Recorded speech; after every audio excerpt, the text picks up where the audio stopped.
Good morning everyone and welcome to the Moneycontrol live stream. You're watching another edition of Markets with Santo and CJ. Well, we have some good news up front on the economic front, and that is the inflation number that came out yesterday evening.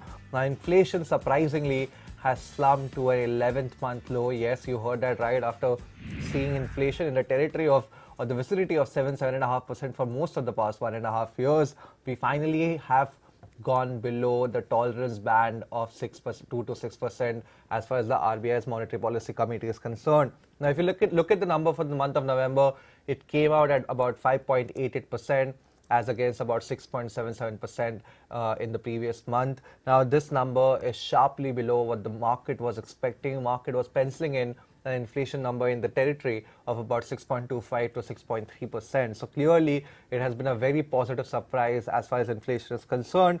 Now, if you look at what has driven this sharp decline, it's largely down to food inflation. Now, remember, food as a basket accounts for almost 45 to 46% of the entire CPI index. So therefore, any big moves on food inflation front tends to have a larger exaggerated move on the overall index as well, and that is one of the reasons why we have seen the softening of inflation in the month of November in front of us. Now, what could this mean? You remember, not only last week the RBI was suggesting that inflation in December quarter could average about 5.9% and overall could head towards 5.4% by the second quarter of FY24.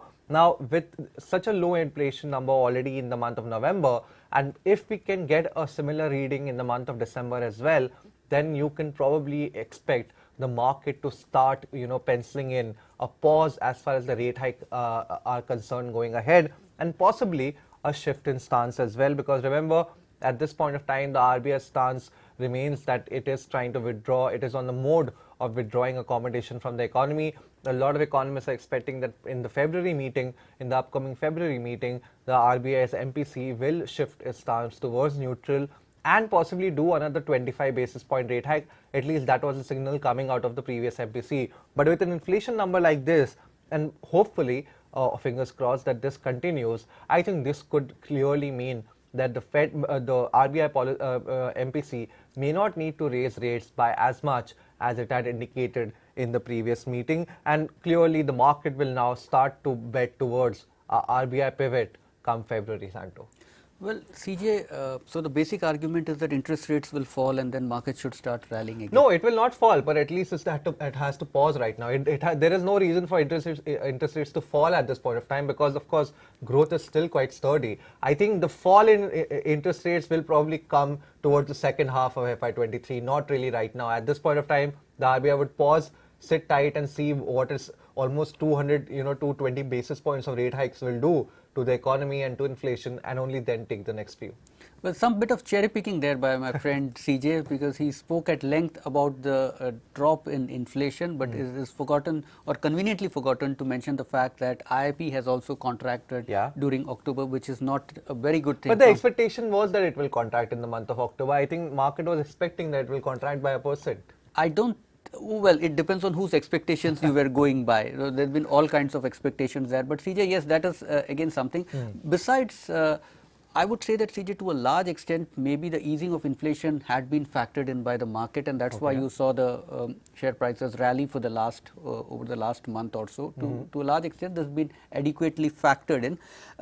Now, the second part, which is that will it help the earnings of companies? Inflation obviously has been crimping demand, raw material prices have been high, and because of that companies have been reporting seeing severe pressure on their margins. Now, while raw material prices have begun to ease, and you are also seeing across the board softening of prices, at this point it looks like companies, rather than taking the cuts for themselves, passing it on to their own margins, instead they have decided to pass it on to customers. We are seeing it across industries, which means that you are not going to see a big boost to earnings, despite the fact that inflation is now beginning to come. So that is my worry at this point in time. So yes, inflation easing is a good sign, but do companies want to keep it for themselves, want to keep the benefit for themselves, or pass it on to customers. I think at this point in time they are looking at it in terms of increasing their market share, and since they have the bandwidth for it, they have the leeway for that. I think you may not see any big jump in earnings anytime soon. I think, Santo, that will be actually be a good thing, because if you look at it from a demand perspective, clearly we know that inflation has taken a big toll as far as demand is concerned in the mass market as well as in the rural economy. So if companies are able to actually pass on, they decide that they need to improve volume growth instead of trying to fatten their margins and fatten their EPS growth, I think that will actually be a positive overall from the market perspective, because that will convince investors that demand sustainability will remain quite high heading into FY24, and therefore the EPS cuts or the EPS estimates for FY24 need not require much cuts, because revenue growth probably will start coming back again. So I think going ahead, what will be key is which sort of companies see market share gains and see pricing power out there. That clearly will always remain the key determinant when you are in an inflationary environment. But I think the more important part would be that because there was also fear developing within the MPC that maybe RBI's action has now started to impinge upon growth and demand as well. Of course, that was the real intention behind it, because you wanted to rein in inflation. But I think the RBI is trying to find the critical balance between where they start becoming restricted of economic activity instead of just being neutral. So I think on that front, market will be a little relieved that maybe going ahead, RBI may not have to take another 2-3 rate hikes to keep on fighting against inflation, and therefore restrict demand going ahead. Well, with that we move on to the market setup, CJ. What's it looking like today? Yeah, it's looking quite positive, Santo. If you look at the SGX Nifty futures, they're indicating a slightly moderately positive start for the market, up about 40 to 50 points at this juncture. If you look at the cues from Wall Street, they were also quite positive. We saw a very handsome rally on Wall Street overnight, largely ahead of, with some investors possibly buying the dip, given the fact that last week was quite, negative for US stocks. So ahead of that critical November inflation data that is due in the US market later this evening, I think we saw some build-up of short positions or possibly short covering in that market. Very interestingly, crude oil prices did surge overnight. The Brent was above the $78 per barrel marks. So that will be very interesting to watch because of supply disruptions in the US, as well as some bit of warning coming out from Russia over a possible cut in production as well. So the crude oil market also trying to find a bit of a bottom at this point of time after slipping below the $75 per barrel mark last week. Well, CJ, the yield curve in the US almost seems to have been forgotten, and at this point in time, because stock prices are rallying, maybe investors are not looking closely at it, but the signs there seems to be slightly worrying. But again, even though the inversion has got a little steeper, a little more sharper, the sharper in almost 40 years, I think the market seems to be reading it as a sign that easing inflation probably could lead to lower interest rates going forward, and not the lower interest rate being caused by easing inflation rather than demand contraction. True. And some FNOQs here, long build up being seen in shares of in futures of Honeywell Automation, HPCL and Polycab. Now HPCL, Polycab and Honeywell Automation had seen build up of long positions in the futures yesterday as well. Interestingly, short covering seen in futures of Indian Hotels and Info Edge. Indian Hotel shares were under pressure for some time after a sharp run up, but now once again looks like bears have started trimming their short positions since the stock has not been going down below a certain point. And we are seeing build up of short positions in futures of United Breweries and Metropolis Healthcare. Well, thank you for those FNOQs, Santo. Moving on to the newsmakers of the day, and the first one on my radar would be Tata Motors. Now, interesting development in that company, with the company's board actually now giving an in-principle approval to do a sell stake or divest stake in its arm Tata Technologies, which is an engineering and design solutions company, through an IPO or an initial public offering route. Now, very interesting development there. At this point of time, the nod is just an in-principle nod, but it will clearly, there is a move now on part of Tata Motors to unlock some bit of value as far as Tata Technology is concerned. Remember, it's also part of that engineering and capital goods sector, which at this point of time, as we talked about yesterday, is much in demand with investors. Clearly, it seems like the management there or the board at Tata Motors is trying to capitalize the sweet demand that we are seeing for capital goods and engineering companies in the market center. Well, Sheela Foam is my newsmaker for the day. The board has approved the issue of one bonus share for every one held. Now, the stock has been under pressure of late and remains to be seen if the bonus share issue will once again revive sentiment for the shares. Well, moving on to the top brokerage bets of the day, and Santo. Well, it is V-Guard by Centrum. Centrum has rated the stock as a buy with a price target of, I beg your pardon, it should be 310 actually. The current market price is around 260 and Centrum has a price target of about 310 rupees. Now, the trigger for the rating is the recent acquisition of Sunflame Enterprises by V-Guard, which will help it consolidate its position in the kitchen appliances segment, which is a huge market at this point in time, where V-Guard has a very negligible presence at this point in time. And if you look at the valuations, the price which V-Guard has paid for the acquisition according to Centrum is fairly reasonable and in line with the kind of valuations that have been seen in the recent past. One notable case being Crompton Greaves' acquisition of a stake in Butterfly Gandhimati. And also Centrum is of the view that the deal will be EPS accretive by at least 5% for V-Guard in each of FY24 and FY25, and also that funding shouldn't be much of a problem and its gearing won't change much. It will still be at a comfortable 0.3x even after the acquisition. Well, great then for V-Guard. Moving on, my top brokerage bet of the day would be AU Small Finance Bank.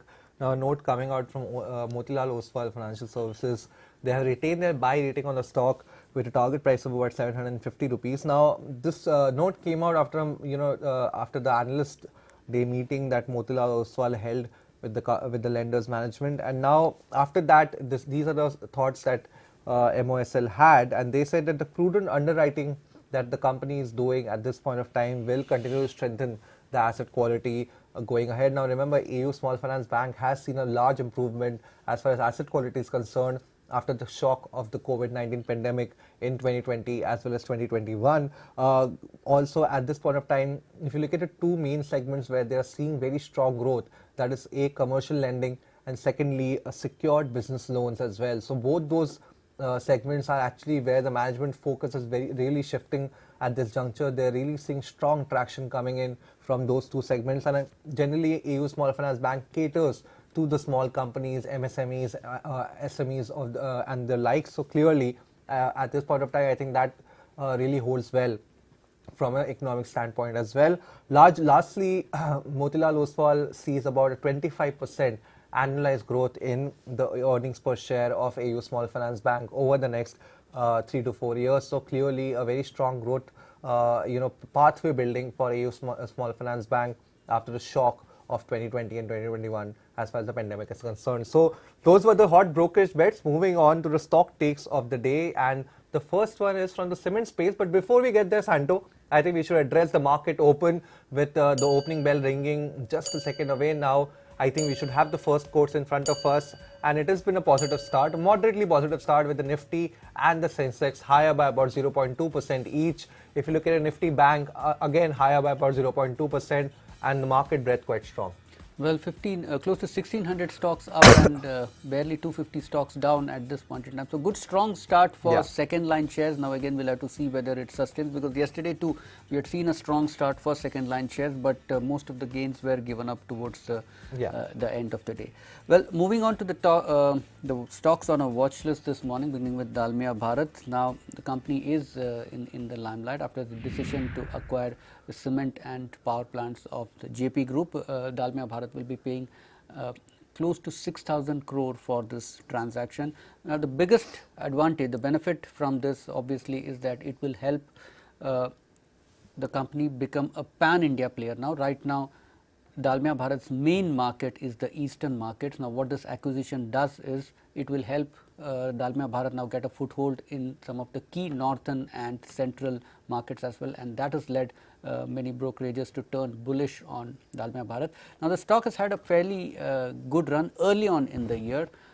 It's still some way off those highs, but CJ, it's managed to make a good comeback from May when it had fallen to about 1200 levels, and since then it has climbed by more than 50% to about 1900 odd rupees, which is now it's been among the better performers in the cement pack as of now. So this will obviously help it increase its capacity also. Analysts, the company had guided for increase in capacity to about 49 million tons per annum by FY24. So they are getting about close to about 9 million tons from this acquisition. So that takes care of it.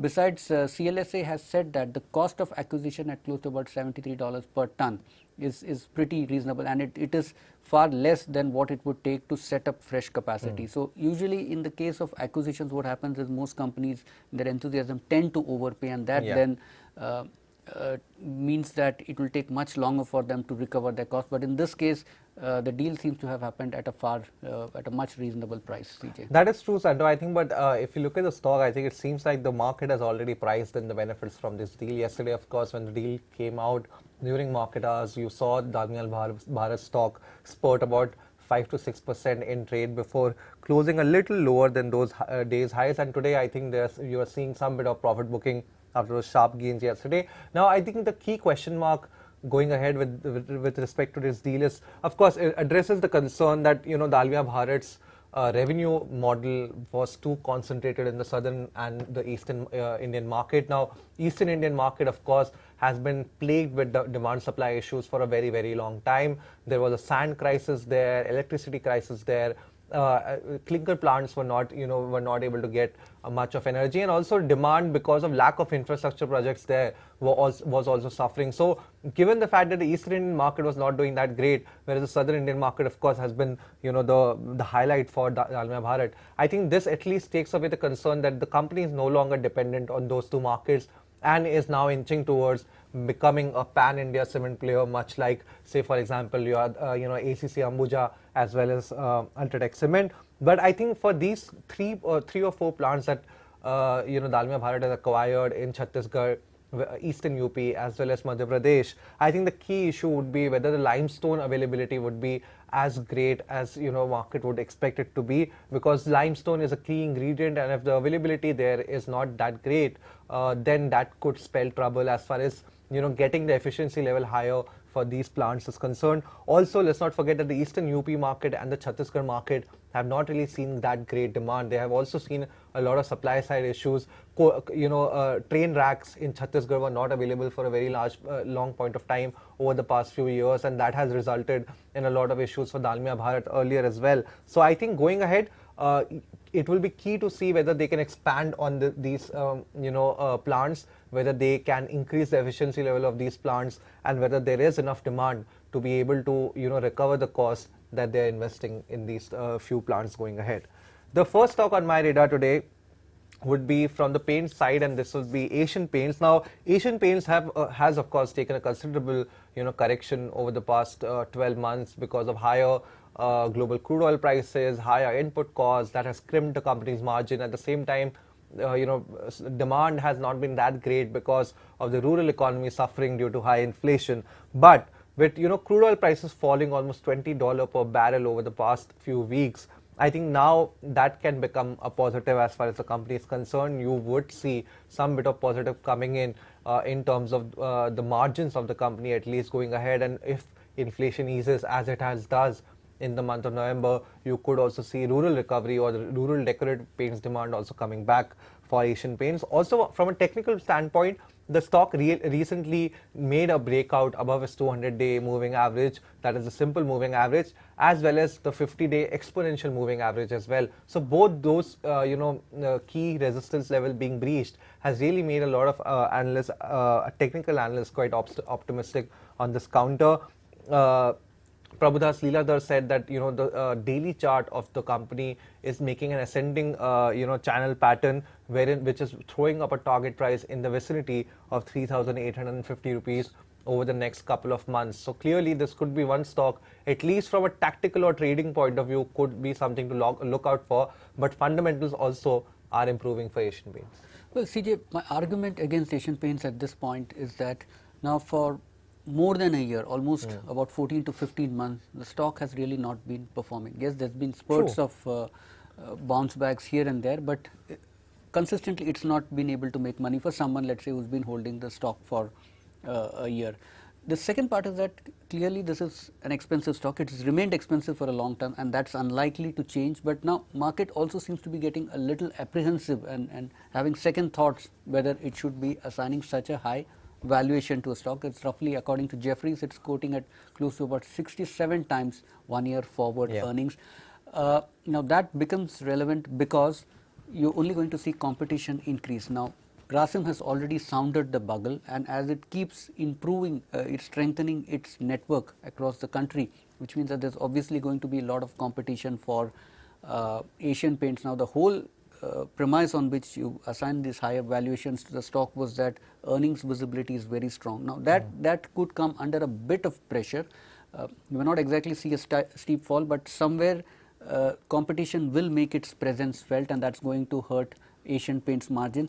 And if you notice again, CJ, despite the fact that the company's operating performance has been fairly strong over the last 3-4 quarters, the price has not gone anywhere. So that also should tell you, give you an idea about the market's apprehension about expensive valuation. And I think at this point, probably investors are not really factoring in the fact that you could see some more pressure on margins going forward, and which is why maybe you're also optimistic about the stock, CJ. I think, Santo, if you look at input prices for Asian Paints, if you were to even pencil in the fact that there is likely a global recession, and that should of course ease crude oil prices going ahead. Of course, China being the X factor here. I think that is the that was the main reason why Asian Paints stock was largely not performing. I don't think valuation have really been an issue. Valuation for Asian Paints have been expensive, I mean, since time immemorial probably. So going ahead, I think what would be key is the revival on the margin front as well as on the volume front. If investors can see that, and if earnings can make a comeback for Asian Paints, then you would see the stock again coming back into demand, because from a longer term perspective, this is a company that has really made a lot of money for investors. Also, it's a cash rich, high cash generating company which can continue to invest in its business to retain its dominant position. So it does not need to really sell its balance sheet out to raise debt and therefore keep competition away. So for me, I think at this point of time, margins are the main issue, and if that issue is taken away, then you could see some bit of revival on this count. Well, the softening of crude oil prices, obviously it will considerably bring its raw material cost down, but at the same time, given that competition is at the doorstep, the company may prefer to pass it on to customers. Well, last stock on our watch list this morning is Balrampur Chini Mills. Now, I've never been a fan of sugar stocks really, but then at some point one should also change one's Good to see you come around, Santo. It's great. So the first quarter numbers were pretty subdued, and that was largely due to a challenging market for cane. Cane availability was pretty low. Besides that, production costs were higher. So all those factors actually led to the company reporting a loss in the second quarter, but things are expected to improve going forward, and according to Moneycontrol Pro, the company is expected to crush about 10.5 crore quintals for the whole of FY23. That's likely to be an increase of about 18% year on year. So for the second half, things are definitely looking much better in terms of availability of cane. That apart, the company is also trying to diversify its revenue base. Now about 20% of the company's revenues are now coming from non-sugar sales, which is largely the sale of ethanol, and this is expected to steadily go up. Already it has expanded its distillery capacity to up to 1050 kiloliters per day. That's the number it will be touching by the end of this month, and by FY24 the company is expected to earn about 35% of its revenues from ethanol sales. So these are some of the things in favor of Balrampur Chini Mills at this point. Besides that, exports for this year is also expected to be quite strong. The company has been allotted a quota of 1.99 lakh tons, of which it has already contracted physical exports of about 1.4 lakh tons, and it is, according to Moneycontrol Pro, it should comfortably export close to about 90% of its quota for this year. And Santo, clearly I think Balrampur Chini has benefited from the change in point of view of investors as far as the sugar sector is concerned, wherein it's no longer a cyclical play, it's become more of a structural play because of the ethanol blending, the focus on ethanol blending as far as retail fuel is concerned. But at this point of time, after going to the highs earlier this year, the stock did see a stiff correction, and then again has started to make a comeback. The last few weeks, the comeback has been driven by the point of view that India might actually face a drop in production in the sugar season that started on October 1st. Now, according to a Reuters report, sugar output is expected to drop by about 7% this year, which goes against everybody's expectation. Everybody was actually expecting a record production year as far as sugar is concerned. I think that has what driven the rally, but what remains to be seen is whether it can breach the 200-day moving average around 390 rupees for the stock. I think that would be a very critical resistance for the counter. Also, as far as production is concerned, I really doubt that it will be able to now match the 10.5 million ton of sugar it had produced in the sugar season of 2020 and 2021. That is the sugar season starting October 1st, 2020. Largely because if you are seeing cane yields fall, I think that will really make it very difficult for the Balrampur Chini to match that production level. And I think with sugar exports, with sugar production at home now at risk, I think, Santo, there is a possibility that government may end up curtailing any sort of exports, because it will try to first ensure that domestic demand of about close to 27 million tons is met first. So I think export revenues could also be at risk going ahead for Balrampur Chini. Well, and with that, it's a wrap on this edition of Markets with Santo and CJ. Thanks for watching as always and sending in your feedback.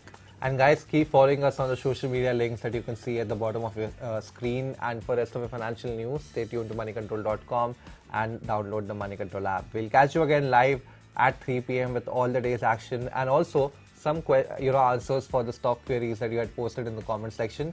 But till then, have a great day.